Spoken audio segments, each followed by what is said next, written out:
So excited. Valerie is here with us to get us all accountable. This is timing wise, I think this is a good spot. We're talking about accountability in the last session of the gathering. So, Valerie, it's great to have you here, another three-story method certified editor. I am going to step out and let you take over. So, welcome. Thank you. Yeah, I don't know why I picked this very last one of the whole session to be mine. I, in high school, used to pick the very first presentation. If we were volunteering, I'd always say me, because then I could relax for the next, 3 days of presentations, and I got mine out of the way. So I have no idea what provoked me to pick the very last one, but thank you for sticking around and till the end. This is accountability for authors, how to focus and finish and get shit done. Now let's see if I can get my screen to advance, because did that work? It What are you worked. seeing now? Okay. All right. I'm Valerie Isan, author, coach, story analyst, editor, podcaster. I do all the things. I've been editing and helping authors for 17 years. I know story. I specialize in story analysis and accountability coaching because I have a superpower, and that is making lists and telling people what to do. And it's really fun for me. And most people seem to like the way I do it. So it'll be good. Oh, thanks, Catherine. Miss Catherine says my coaching's great. Okay, so let's get started. Pretty much, I just want to preface this by saying that I totally started out not knowing what I was doing. I tried sticking to my goals and not making them happen. So I imagine that some of you here also have set your timers and set your incentives and set up reward systems for yourself, and nothing seems to work. So I'm going to be distracted by the chat. So I might just have to not look at that. So today I'm hoping to address two main reasons why things don't get done. This is just what I have discovered for myself.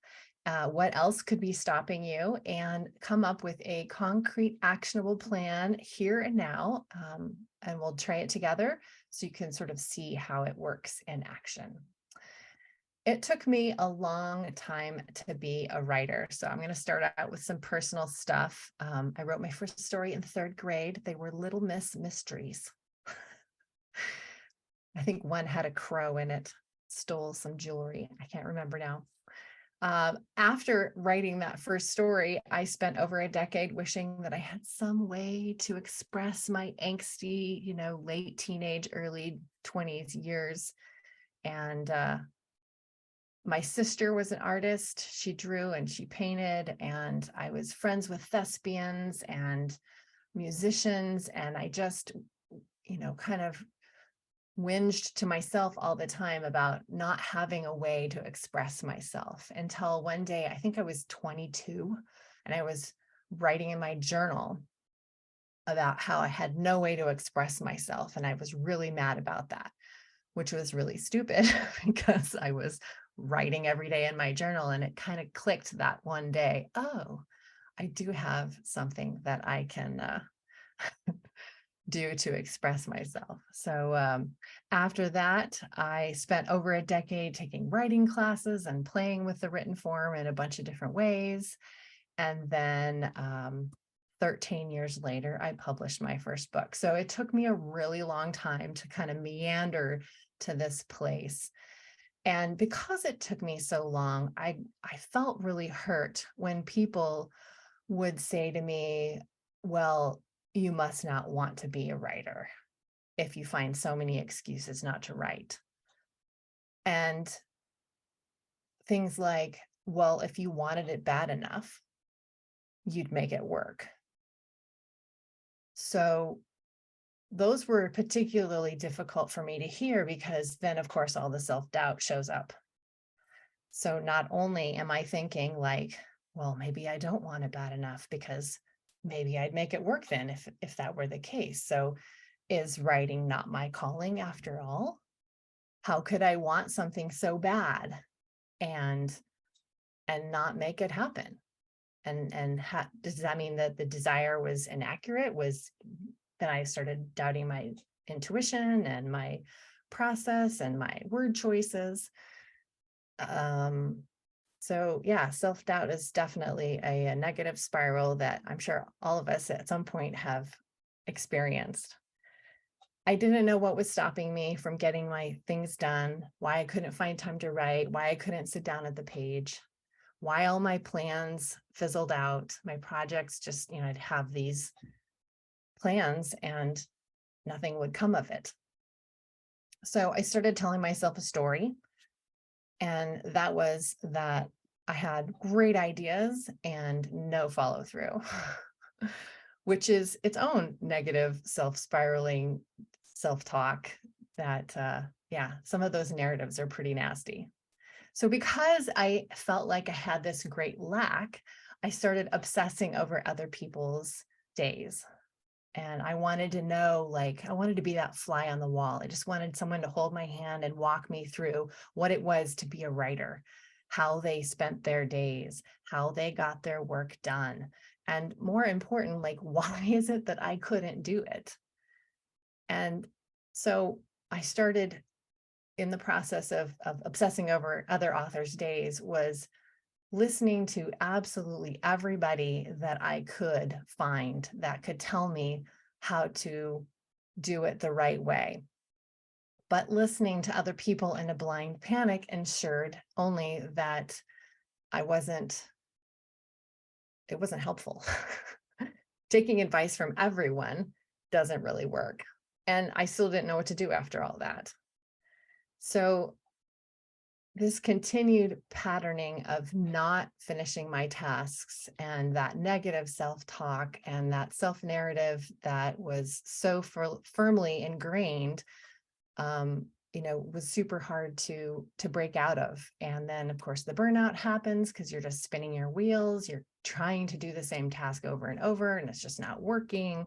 Then anxiety and depression and writer's block and all these things come out of this continued patterning of not completing your tasks. So that's obviously the opposite of what we want. It was the opposite of what I wanted. So again, some of the things that I would hear from people would make sense, like prioritizing. Well, of course, if I prioritize what I wanted to get accomplished, then maybe I could get my stuff done. But I still didn't get my stuff done. If prioritizing was all it took, then it would get done. So that didn't work. I tried setting timers, and Pomodoros do work. And so does giving myself rewards. And so does blocking and batching. All of those worked for small periods of time, but never consistently. And of course, that starts that negative self-talk again, like, why is it that I can't get this done? So pro tip number 1 is reflect. And I know that might sound trite, but it really does. Well, it does help, and I'll explain why. So the reflection process is really important because in order for you to change anything, you have to kind of like collect data, right? Whether you're trying to A/B test something or figure out if Amazon ads work for you or whatever, like this is just data that you're collecting. So in whatever way works best for you, whether it's journaling or taking a shower or washing the dishes or however you get your ideas, whatever it is that you do to like think a thought through to completion, mind mapping, knitting, whatever it is to get to that meditative place to reflect on what kind of person you are and where the problem is. Pick one of those things, or 3 or 4, whatever, do them all. Find the one that works best for you, and then focus on what that block could possibly be for you. Why are your tasks and your projects staying on your list forever? Why are you not able to get this stuff done? So maybe it is a logistical thing. but try to go underneath that. So I remember trying to record audio for a book, and the dogs are in here like shaking or licking or just making too much noise, and it picks up on the microphone. They snore a lot. They're old. So it makes a lot of noise, and I couldn't record.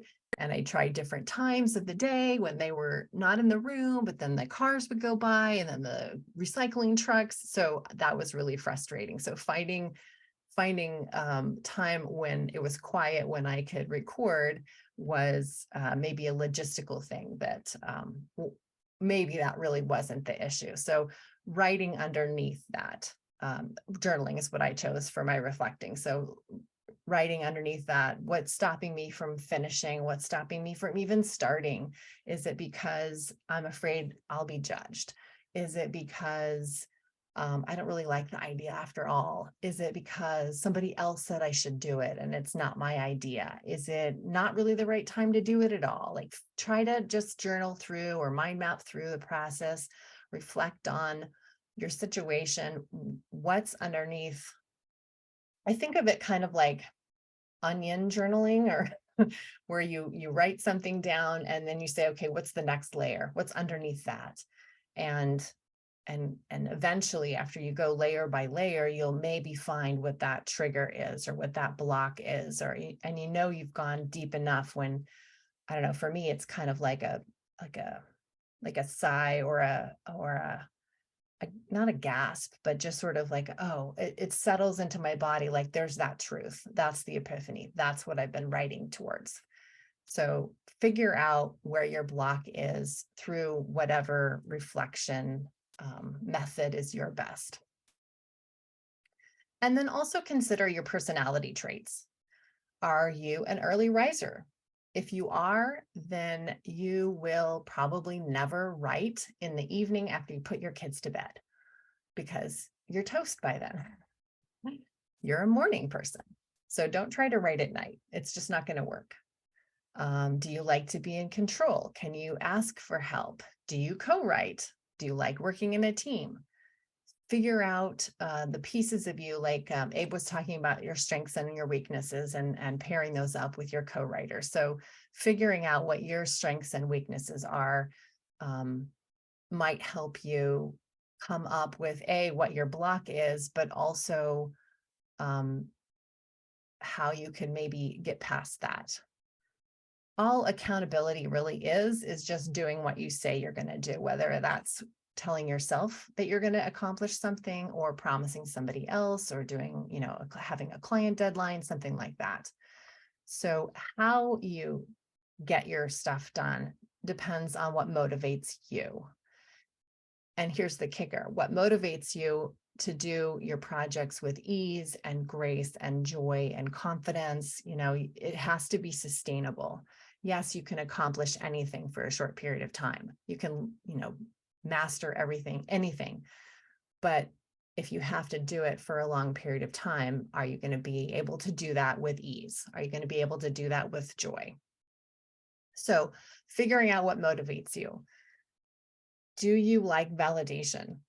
Maybe you can write more in public than, like on a Wattpad kind of a thing. Or are you self-motivated?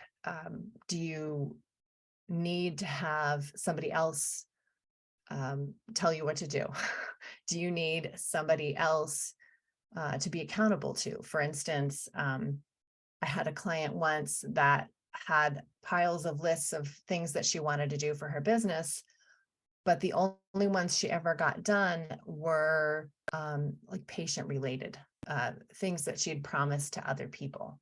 She got those done, but she could never do the other ones, the ones that she personally wanted to do. So finding that out about herself was awesome, because then she knew she needed some external force that held her accountable, and then she got stuff done. So just knowing your personality, knowing what can cause that block might help you know why things stay on your list a little bit too long. So knowing what makes you tick, I think, is really the first step in being accountable. And I think it's really vital.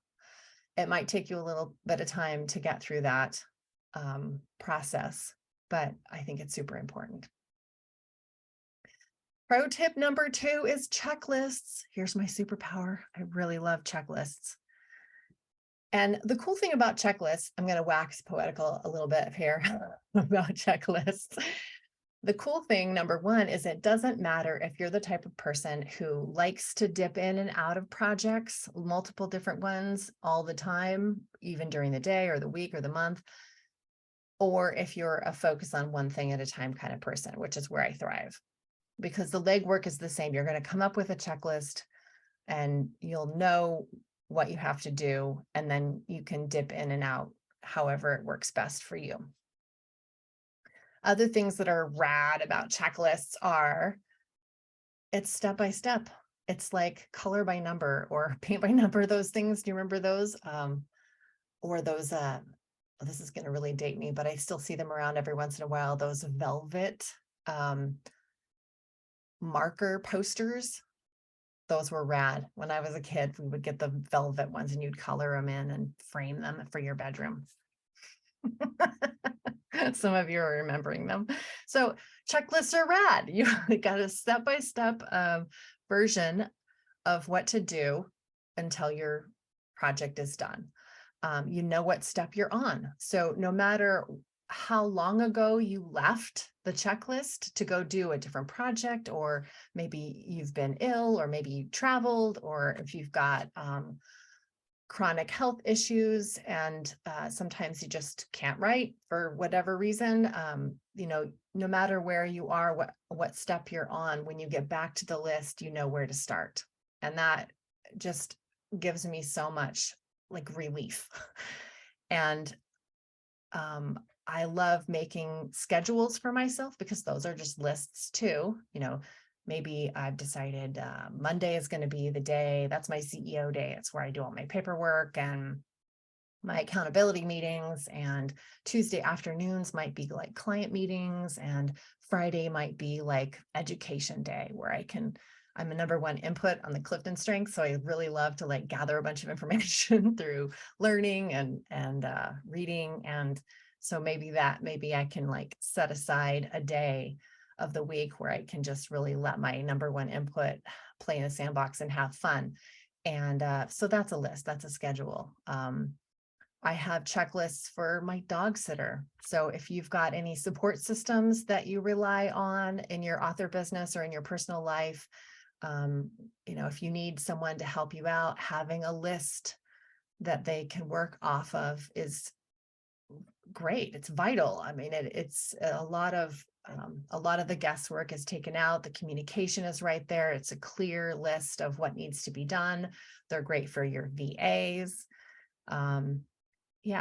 If your life gets kind of derailed and you're sick, if you know in advance, like this is the person that takes care of your kid and takes them to school when you're sick, then you have a lot more relief. And I have a list of emergency numbers in the front of a 3-ring binder that I keep in the kitchen. So like if the water main breaks, or I need the non-emergency number for, we have something here called cahoots, which is, it's not the police, but they're trained, and it's not the EMTs, but they're trained individuals that can help with mental health crises. So if you're out and about and there's some, person that's acting in an unsafe way, you don't need to call the police, but you can call cahoots. So knowing what that number is, or, so having this list that I can easily access gives me a lot of relief and a lot of confidence. So checklists are rad. You can use them for lots of things. Mostly what brings me relief and confidence is knowing that I have a plan. And that's all checklists are for me, plans. Like when I edit someone's book, I come up with basically a checklist for them to work from after they work with me, so they know their next step in the editing process. And other cool things about checklists are it doesn't matter how long it takes you. It just matters that you take it one step at a time. So it doesn't matter how long it takes you to write a book. All that matters is that every day that you are working on your project, you're making a tick mark on your little checklist. So you get a little dopamine hit from crossing something off, or just knowing that you're taking those baby steps towards finishing the projects that you've had. This is kind of a side note. I didn't really know where to put this, but sometimes my schedule goes out the window because I've got a deadline. So I just have a different schedule for that. It used to really throw me off when my schedule would get messed up, but now I just have two schedules. One is my regular schedule and one is my deadline schedule. And that means I've got like a Saturday spillover. I try not to work on the weekends or the evenings, but if I have a deadline and I don't get my regular work done during the week, then I'm going to work on Saturday. I just know that. Or maybe I'll have to work an evening after the day shift ends. I'll work on author stuff after that. Not my favorite, but it works in a pinch. Maybe I won't do dishes that week, or maybe I'll get takeout, but it's a schedule that's already set up, so I feel better about it.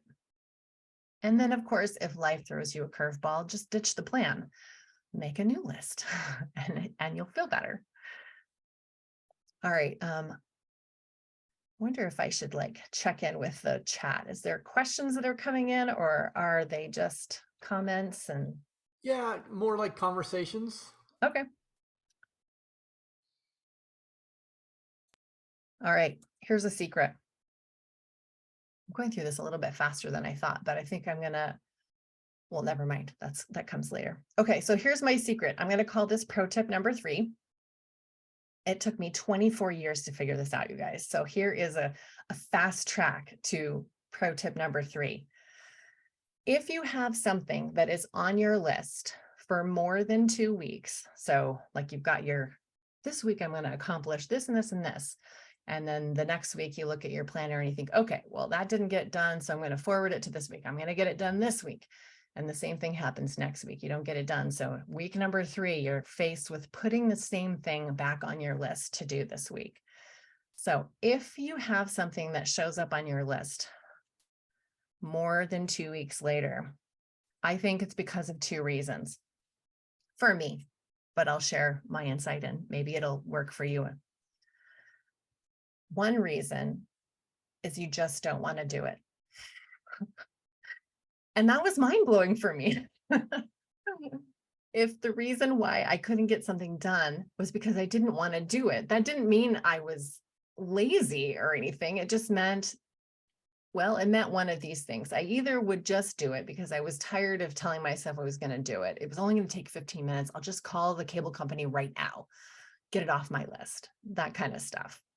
Or it was something that I just didn't want to do, and I was fine letting it go to somebody else, and I would find somebody else to do it. Or, and this was the most empowering, I would just dump it.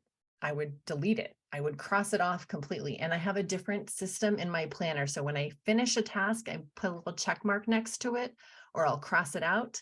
But if I dump it and decide, no, I don't need to do this. This is somebody else telling me that I have to do this. I don't need to do it. I'll put an X through it. And that's really satisfying. The other reason why something would stay on my list for more than a couple of weeks is because the task is not small enough.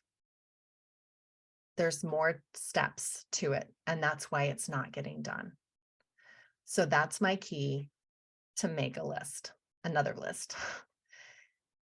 And again, this was super empowering because I learned that if something's not getting done, it's not because I'm lazy, and it's not because I don't want it enough.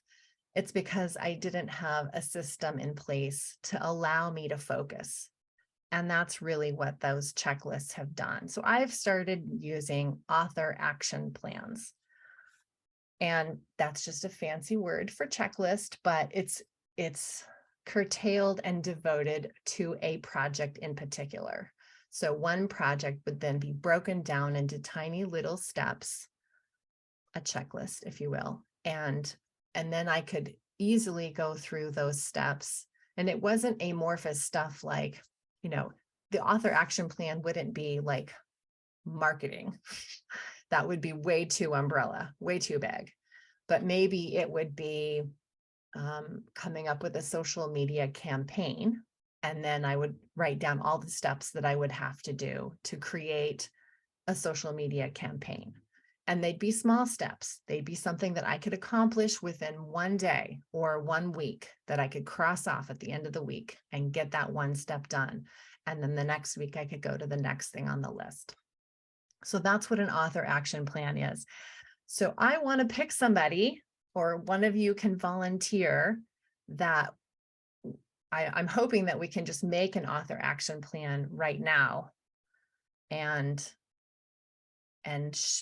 we'll just do it here on the page. Here's the blank page, you guys.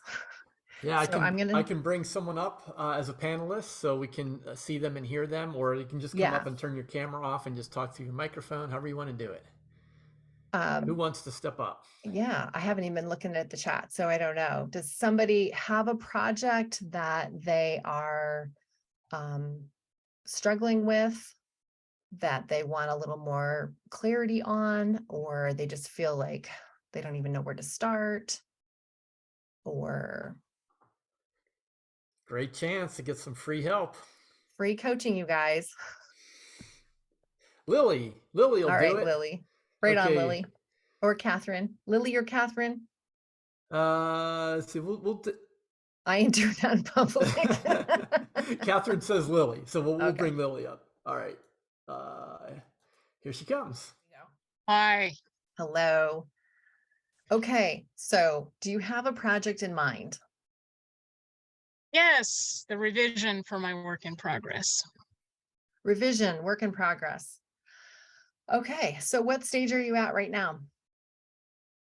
I also lost my timer, so I don't know how far in. We're a half hour in, right? Yes. I think so. Okay. Yes, about that. Okay. So what stage are you at? So where Lily? am I at right now? I have started revision. I'm kind of rewriting certain sections of the book entirely because the second version of the book is going to be quite different from the first version. What writing software do you use? Do you use Scrivener? Scrivener. Okay. So your Scrivener document, the scene cards, are you just going through your scene cards and like adding and deleting and moving things around? Is that what you're doing right now? Yeah, I basically am turning what was originally one book into two books. So I've basically created two separate manuscripts, and I'm putting some stuff into one for one book and some stuff into the other one, which is the one I want to publish first. You're publishing book 2 first? The nonfiction? Well, they're both nonfiction. One is more narrative and one is more teaching. So which one are you publishing first? The more narrative one. More memoir-y. Okay. So moving the scene cards to book 1 or 2. Yeah. Yes. And then probably whenever you get it kind of organized in the visual scene card way, at any rate, then you would have to add more words, right? Flesh out the scene cards. Flesh out the story. Flesh out the story. Flesh story. Wrong book. Flesh out the story. Flesh story. Okay, so we've got moving the scene cards. We're adding more words. Then I don't know what your process is, but once I get it to the place where I just can't seem to make it make sense on the screen anymore, I hard copy print it. Is that something that you do? Or are you just you can fix it on the screen? Sorry, can you repeat that? So at this stage, usually when I'm at this place, I hard copy print out the whole document so that I can see it and read it that way. Do you need to do that, or do you just read it on the screen? I'm doing it all on the screen. It might work better to do it hard copy, but I'm doing it all on the screen. Okay. All right. So if I skip that one on my, after you, well, you'll have to read through it at any rate. Read Yeah. through it, make notes, address, actually, I'll put that down here, address all questions and concerns and comments.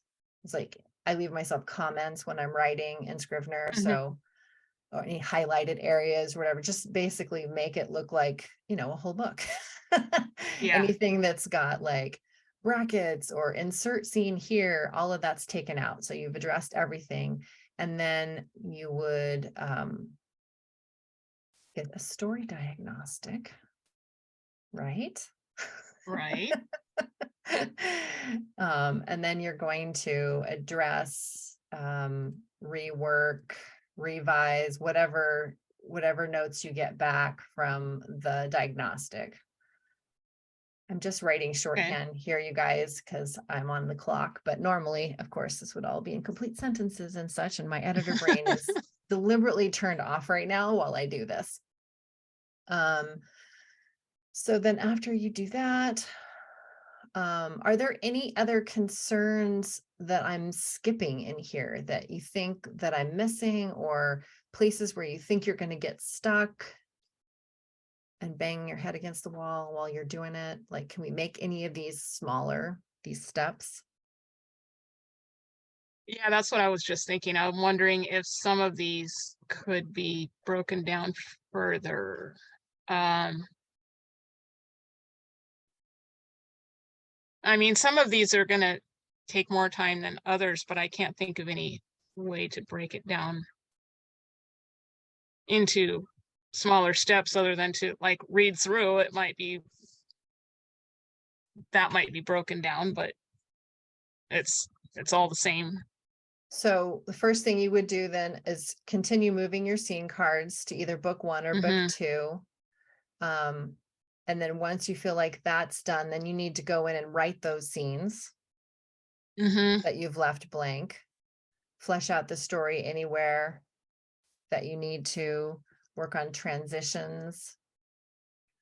And then when you feel like that's all done, then I would say, read through the narrative book, narrative nonfiction / memoir. Yeah. Book, making notes to yourself on anything Yeah, under else. make notes, I would probably put something like, you know, check for the 3 C's. Any other things I would want to look for in the read through to make notes on. I'm blanking right now, but I go through several editing passes. So after I do the 3 C's and the story rubric and the story diagnostic, I'll go through and with the story diagnostic, which is a checklist, then you would go like address dialogue. Do I have enough dialogue? How can I add dialogue? Or like I mentioned in another class earlier today, setting is not really doesn't automatically come out of me on the first draft. So I have to go through and do a settings pass. Yeah, so whatever it is that your editing passes would be. Definitely using the story rubrics, the nonfiction rubric, as well as the scene rubric. Story rubrics.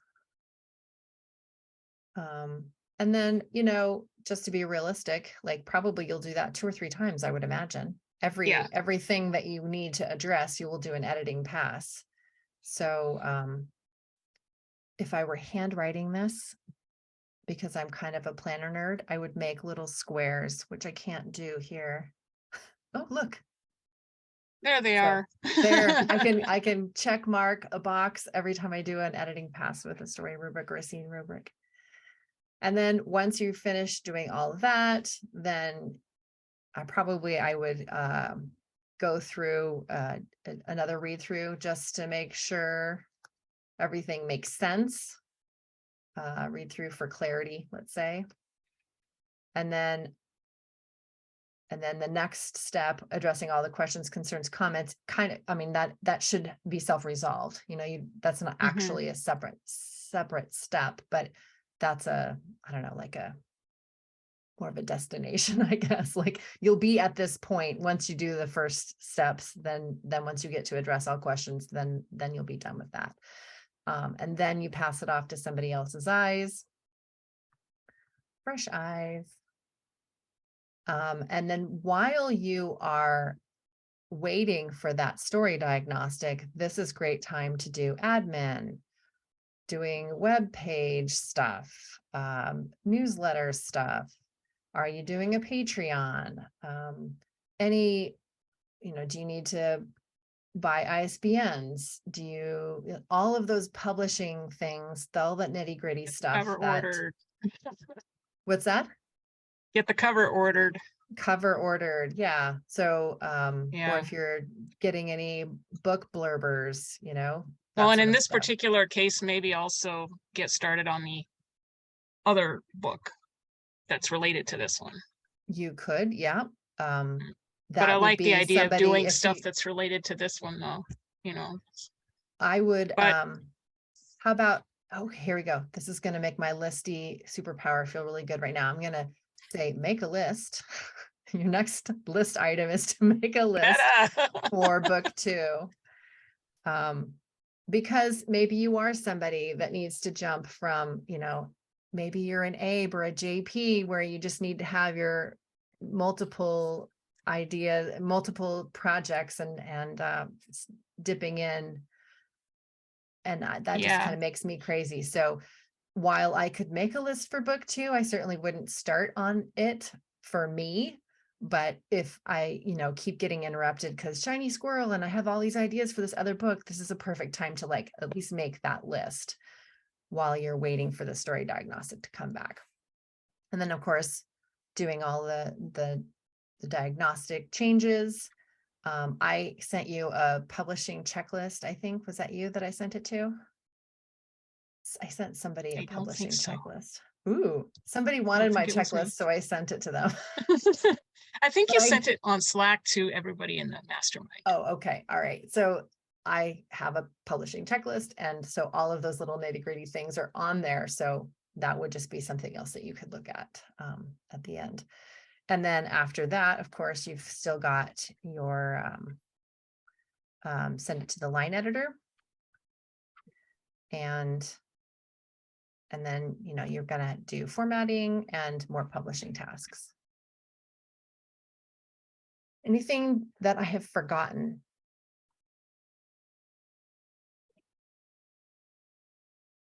No, I think this is really useful. I think my situation might be a little bit different. I'm thinking I might follow Jay's advice to publish both the books at the same time. So there might be some additional stuff as far as like publishing tasks and marketing that I do related to publishing 2 books at the same time. But that's another task for another day. Marketing research. Okay. Yeah. Yeah. And then if you are not publishing it yourself, speaking to anybody else on the call, then, you would also be writing query letters and researching agents and publishing houses and stuff like that too.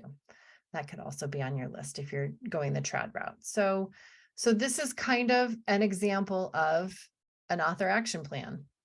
And you just, like you said, some of these things take longer than others. So the first step is to move your scene cards around and decide if this is for book 1 or if this is for book 2.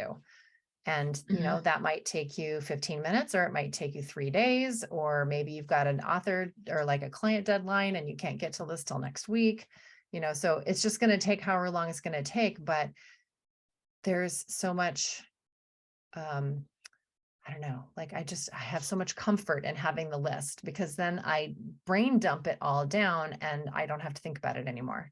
So I've done this initial legwork, and then when it's time to sit down and do it, then I can do it. I'm going to move this around and go back to my slide deck now. Is there anything else, Lily, that you wanted to say, or? Yes, thank you. This is really helpful. I already feel better. Right on. That's what they're for. Helps to just have somebody break it down for me. So Awesome. Okay, so let's thank see you. if I go back to this. Okay, am I back on the right screen, Jay? You are. I'm going to pull Lily out here in 1 second. The cool thing about working with a master list like this author action plan is I currently have a day job. It's a part-time day job, but my author business is a side hustle right now. So I only have a couple of days a week where I can focus on client work and my own writing. So it used to take me sometimes hours to like get back into what I was doing before, because my day job, I work Monday, Wednesday, Friday at the bookstore. So that means I'm only working on client work and or my own stuff on Tuesdays and Thursdays. So there's days where I'm not even looking at my projects and I'm not focusing on them. And so when it's time to sit down to, okay, it's Tuesday, I'm going to sit down and do my own stuff. And then I'm answering emails and, I get to the place where I'm like, okay, now I'm going to work. But what was it that I was doing? Oh yeah, I was doing this. And it would just take me hours to get to that place. And when you have a side hustle or you have a day job and you're fitting this in around other responsibilities, that's so much wasted, valuable time. And if I have the master list, then I can just go at it step by step when I have the time. I don't have to spend 2 hours figuring out what I was doing last. So it works. Master lists like this work for folks that use time blocks in their time management. It works for people who like Pomodoros because they just be like, all right, it's time to work on my scene cards, set the Pomodoro. It's good for people that batch all their emails together. Okay, I'm going to sit down and do all my emails for the next month. It doesn't matter what system works best for you. What matters is that the checklist will help you do whatever it is that you want to accomplish in the way that works best for you. And it also is so great for those folks that can't work on their projects daily, because this is a visual reminder of what the next step is. Working with the plan, you get to celebrate along the way, which is vital, I think, also, because it is kind of a lonely business. And especially if you really like having that validation externally, like this is a way to recreate it at home, at your home office, is checking off something. Woohoo, you can celebrate that you finished one little step that's going to get me closer to the thing that I want to do. And so it's really important for you to pat yourself on the back there, or, tell somebody, text them, oh, I finished this task, yay. And you can do a little dance over Slack or something. So when I work with my clients doing this accountability coaching, I create the plan for them like we just did with Lily. And every time we get together, we celebrate those small successes. We start off with wins. Every 2 weeks, we check in, we make a plan for the next time. I'm, holding them accountable. They're holding me accountable. It just builds in this camaraderie. Also, saying what you want out loud is really powerful. So that works really well in these accountability groups too. You can talk about the blocks that come up for you. It's really helpful to just talk it out, and I'm a good listener. Or if you can find somebody else that will help you like recalibrate. Abe was talking about whenever he got stuck, he would just text JP and, it would work out. So having somebody, whether it's your co-writer or your coach or, whatever, or your mastermind group, having a place where you can celebrate those wins, talk about the blocks, recalibrate, make a new list, whatever, that's all going to help you on your author journey. And I think the reason it works, this checklist mashed with the accountability is that it really helps people stay focused on what it is that they want to accomplish. And then because they're focused on it in this unique way, then they finish what they want to accomplish. And that is its own reward. And then you get the reward of whatever the goal was too. Okay. Are there any questions? I lost my chat box when I went back to this new. Fantastic. I mean, so much actionable advice, so many things people can start doing like immediately. That is phenomenal, Valerie. Thank you. Awesome. And Catherine says she's highly recommended working with you. So I think you did have a question in there that may have just floated up past us, but Sunny wants to know, how do you break down tasks when overwhelmed with a project? Breaking down that task too. So I put on the planner. I'm a big proponent of, I mean, I love my paper planner, but it doesn't have to be a paper planner. So writing down during the week when you're going to do something. So if you are overwhelmed, then book time to think. So the first step is just going to be thinking about overwhelm, like that reflect pro tip at the very beginning. The first thing is just to set aside time to think about, like, why am I overwhelmed? You know, am I trying to do too much stuff? Is this actually a reasonable request that somebody has of me? Or am I, yeah. So just go through like a self-reflective period, but block out time on your planner for you to do that. So the very first step on your author action plan then would be to just book time to think. And that's super powerful too. In terms of, I lost the question, it moved.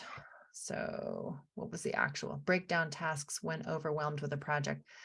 Are you saying that thinking about the tasks that would be involved in doing the project is what's overwhelming you, or I'm not sure exactly in what order to answer that. If I'm overwhelmed with a project, I make a list. But if you are too overwhelmed to make a list, then you can get me to make a list. I mean, just find somebody that you can talk it through with and come up with your list. I think that, I mean, not to oversimplify it, but I think writing the list down just gets it out of your brain, and it's one less thing for your brain to whirl around at. Excellent. Excellent. Yes. A great question. When overwhelmed is, what am I afraid of? That's a good one. Yeah, we have, I totally forgot her name, Jay. She is the Wonder Woman, not Wonder Woman, the, Alicia McCullough. Yes, Alicia. She did the judgment journaling. That's where I got that from. That is super powerful. And that's just coming, like, what is it I'm afraid of? Or, figuring out whatever that negative phrase is that's spinning around in your head, write that at the top of the page, and then just kind of brain dump, what's causing that, and figuring out where the block is. Great. Got time for a couple more. If you guys got any more questions for Val, if not, we can just kind of wrap it up here. Anybody else? I want to read all this stuff. Are you going to save it you just did the videos. How do I say, I'm going to save this chat because I want to read it. Save chat. All right. I'm learning in public, Jay. That's fine. You're doing great. Learning in public is scary for me, which is why I keep saying it. It's my mantra this year. I'm learning in public. I love it.